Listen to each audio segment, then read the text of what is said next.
Right. You don't. Hey guys, welcome back to the Becoming series, exploring the deep truths and the principles that will enable you become everything you were created to be and do. So let's talk about the mystery of you, right? We just finished talking about Revelation, and in it I discussed about the fact that we need to understand who we truly are.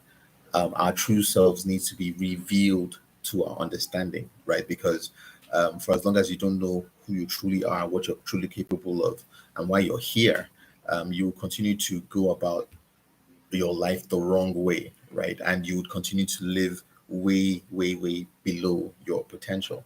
So your true self needs to be revealed to you.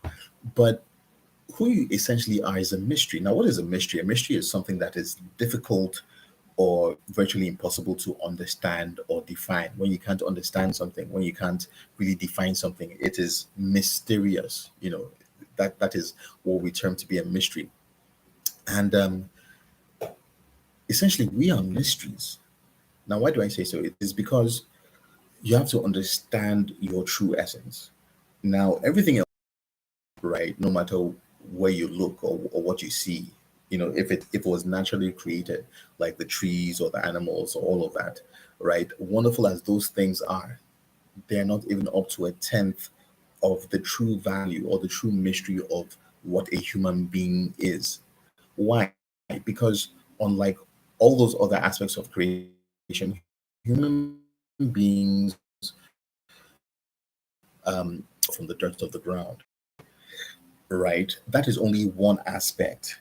Now, if you look at the word human, it's actually a combination of two words, humus and man, right? And I think I've alluded to this earlier, but it bears repeating. Now, the word humus actually means soil, right? Or dirt or ground, humus, while the word man actually means, in the Hebrew context, the Hebrew word that was used when you see it in the Bible, right? The Hebrew word is ish, ish, ish, and ish actually refers to the spirit of man, right? Which is why that word is gender neutral. It's not talking about the male or the female. It's talking about the species, right? Man, and man as the spirit was actually conceived in God, and it wasn't conceived in God at the point of creation. When we look in the Bible, we look at the book of Genesis where we see that God created. No, that was not when man was conceived. If you look further, if you look further inwards into the Bible, you discover that everything that God did had actually been pre-planned or pre-purposed before the foundations of the world. It means that even before the foundations of the world were brought about or were put in motion, right? Man as the spirit was already conceived in God, because we were conceived in God for the purpose of doing good works, right?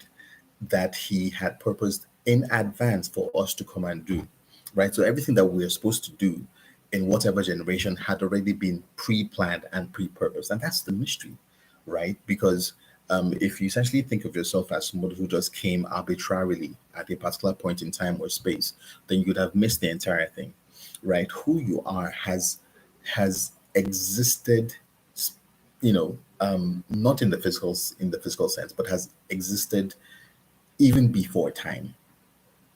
Everything that you're supposed to be, everything you're supposed to do, everything you're supposed to achieve and accomplish in the set time or the set period that you're supposed to accomplish it had already been preordained. It had been predestined. So that's a very great mystery. And it's unfortunate that more people don't understand this truth. If they did, I believe that they would go about their lives in a different way entirely, right? But it is simply because most people don't understand this, that they're doing the things that they're doing, right? There's a popular saying that goes, "If you know better, you do better." If we knew these things, then we would act in a different way entirely. We would say things or do things that are different from the way that we're doing them now or saying them now. So you have to understand that who you really are is a mystery. It's a very special mystery, a very deep mystery that has been that has been conceptualized for ages and ages, even before the world began.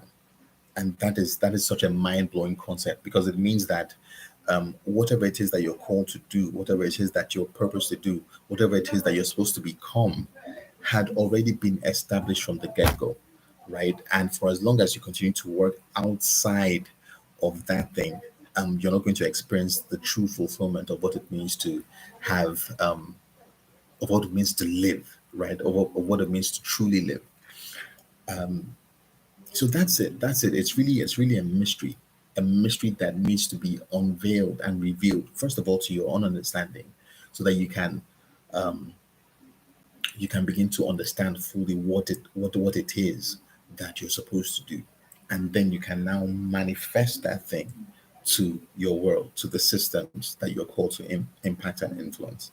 So you're so much more mysterious, so much more special than what you think or who you think that you are. And you're so much more precious in the sight of your creator. So you need to understand how deeply these things need to be held, and how they must be experienced if you're going to live your best life.